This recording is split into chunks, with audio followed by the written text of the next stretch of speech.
বাবাকে দেখি না অনেক দিন। তার কালো ফ্রেমের চশমাটা আজও তেমনি ভাবে কাঠের টেবিলে পড়ে আছে। বাবার রুম, বিছানা, লেখার টেবিল, চেয়ার তেমনই আছে।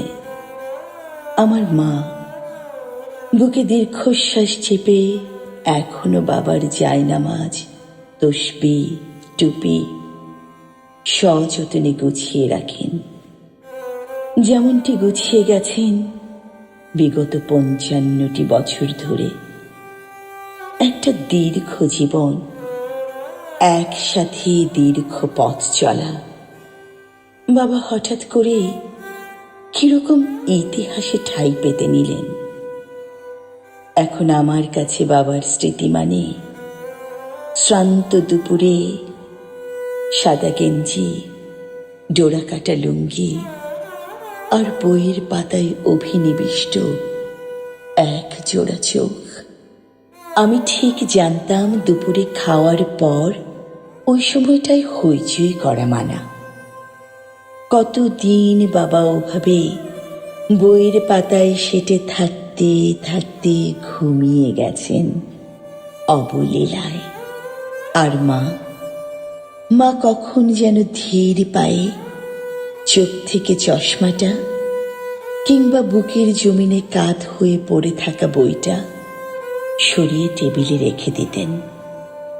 বাবা, বই আর কালো ফ্রেমের চশমা মাখা স্মৃতি আমার শৈশব, কৈশোর, তারুণ্য একাকার করে দেয়। বাবা বড্ড গান ভালোবাসতেন। কতদিন তাকে দেখেছি ট্রানজিস্টর কানের কাছে পেতে গান শুনতে। মনের অজান্তে গুনগুন করতেন কখনো সখনো। বাবা হয়তো লজ্জা পেতেন, তাই অস্ফুট স্বরে তার উচ্চারিত গানের কলি শুনবার আগেই বাতাসে মিলিয়ে যেত। ছেলেবেলায় একবার বন্ধু রাহেলের সাথে আড়ি হয়েছিল।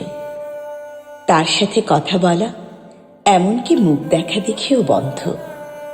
আমার প্রবল বিষাদে ভরা সেই সন্ধ্যায় আলোর দীপ জ্বালাতে বাবা মাকে গানের স্কুলে ভর্তি করে দিয়েছিলেন। কেননা বাবা বড্ড গান ভালোবাসতেন। বাবা আসলে ভীষণ সংস্কৃতি মনা ছিলেন। আমাদের ছুটির দিনগুলো ছিল খুব আনন্দের। কেননা ছুটির দিন মানেই আমরা জানতাম সবাই মিলে কোথাও না কোথাও বেড়াতে যাওয়া। ম্যাটিনি শোতে সদ্য মুক্তি পাওয়া সিনেমা, অথবা টাউন হল মঞ্চে চেয়ারের সারিতে বাদামের খোসা ছাড়াতে ছাড়াতে নাটক দেখা। আমার বাবা কখনো প্রশ্নের উত্তর দিতেন না। হাতে বই ধরিয়ে দিয়ে বলতেন, পড়ে শেখো, উত্তরটা নিজেই জেনে নাও। ছোটবেলা থেকে আজও ওইভাবে প্রশ্নের উত্তর খুঁজতে খুঁজতে কবে যে বইয়ের নেশায় আসক্ত হয়ে গেছি তা বুঝতেও পারিনি। এখন শিয়রের পাশে বই না থাকলে আমার ঘুম আসে না। রাতগুলো কেমন নিঃস্ব মনে হয়। আমি এখন বুঝি বাবা কেন ওভাবে বইয়ের নেশা ধরিয়ে দিয়েছিলেন। কেননা তিনি তো জানতেন একদিন তিনি থাকবেন না। তখন বই হবে আমার আশ্রয়, একমাত্র ঠিকানা। বাবাকে দেখি না কতদিন, কত সহস্রকাল।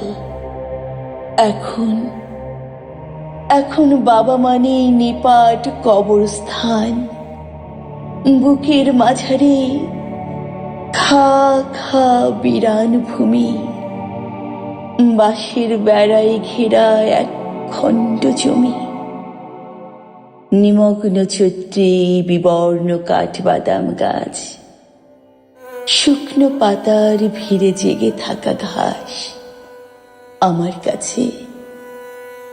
কাছে বাবা মানে এখন নিঃসঙ্গ বাতাস, কুয়াশা ভেজা আকাশ, নিঃসঙ্গ বাতাস, কুয়াশা ভেজা